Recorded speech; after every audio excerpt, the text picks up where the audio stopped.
ದಯಮಾಡಿ ಯಾವ ಹೂವಾಪೋಗಳಿಗೂ ನನ್ನ ಸೆಲೆಬ್ರಿಟಿಗಳು ಕಿವಿಗೆ ಹಾಕೋಬೇಡ್ರಿ.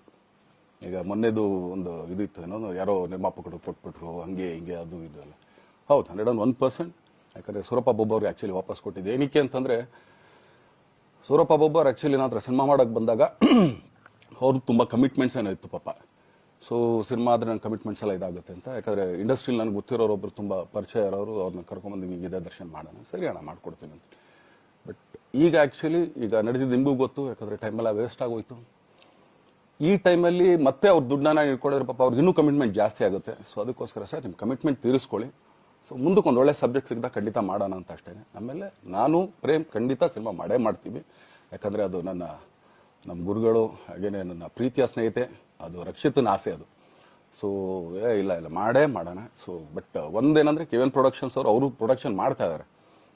ಸೊ ಅವ್ರ ಪ್ರೊಡಕ್ಷನ್ ನಡೀತಾ ಇರ್ಬೇಕಾದ್ರೆ ಪುನಃ ಇನ್ನೊಂದು ಪ್ರೊಡಕ್ಷನ್ ಅಂದಾಗ, ಯಾಕಂದರೆ ನನ್ನ ಒಂದು ಅನಿಸಿಕೆ ಅಂತಂದರೆ, ಯಾವ ನಿರ್ಮಾಪಕ ಆ್ಯಕ್ಚುಲಿ ಈಗ ಯಾವುದು ಪ್ರೊಡಕ್ಷನ್ ಇಲ್ದೇನೆ ಸುಮ್ಮನೆ ಇದ್ರೆ ಅಂಥವ್ರ ಜೊತೆ ಕೆಲಸ ಮಾಡೋದು. ಯಾಕಂದರೆ ಪ್ರೊಡಕ್ಷನ್ ನಿಮಗೂ ತುಂಬ ಚೆನ್ನಾಗಿ ಗೊತ್ತಿವಾಗ ನಡೀತಾ ಇರೋ ಒಂದು ಇದರಲ್ಲಿ ಒಬ್ಬ ನಿರ್ಮಾಪಕ ಇವತ್ತು ಅಡ್ವಾನ್ಸ್ ಕೊಟ್ಟೋದ್ರಿಂದ ಹಿಡಿದು ರಿಲೀಸ್ ಆಗೋ ತನಕ ಆತನ ಕೆಲಸ ತುಂಬ ಇದೆ. ಬರೀ ದುಡ್ಡೊಂದು ಹೊಂಚೋದೇ ಅಲ್ಲ, ಸೊ ಎಲ್ಲ ಇದರಲ್ಲೂ ಕೂಡ. ಸೊ ಆದ್ದರಿಂದ ಅಷ್ಟೇ, ಇನ್ನು ಅದು ಬಿಟ್ಟು ಇನ್ನೇನು ಆ ಥರದ್ದೇನಿಲ್ಲ.